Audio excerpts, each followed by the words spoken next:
Berbagai cara yang dilakukan Korpri untuk meningkatkan pengetahuan dan pemahaman anggotanya tentang Panca Prasetya Korpri, mengimplementasikannya dalam rangka melaksanakan tugas dan fungsinya sebagai abdi negara dan abdi masyarakat. Di antaranya menggelar lomba pembacaan Panca Prasetya Korpri dalam menyemarakan HUB Korps Pegawai Republik Indonesia atau Korpri ke-46.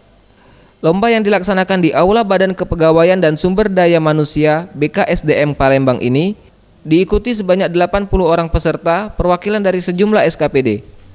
Asisten 3 Pemerintahan Kota Palembang, Agus Klana mengatakan, lomba pembacaan Panca Prasetya Korpri telah dilaksanakan sejak beberapa tahun yang lalu sebagai rangkaian kegiatan peringatan Hari Ulang Tahun Korpri. Kegiatan seperti ini bukanlah ajang lomba semata, tetapi salah satu upaya meningkatkan loyalitas sumber daya aparatur dalam pelaksanaan tugas sehari-hari demi mendukung program pemerintah antara lain pelayanan publik yang lebih cepat, lebih baik, dan lebih murah. Secara resmi, perlombaan masalah pengucapan pembukaan Undang-Undang Dasar 1945 dan pengucapan Prasetya Korps Pegawai Republik Indonesia. Ini memang setiap tahun agenda ini dilaksanakan ya. Tujuannya adalah untuk di samping silaturahim juga untuk membina karakter anggota Korps Pegawai Republik Indonesia.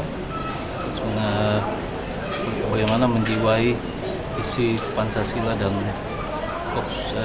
Prasetya Korps Pegawai Republik Indonesia. Dan di samping itu juga kita melatih kedisiplinan dari teman-teman.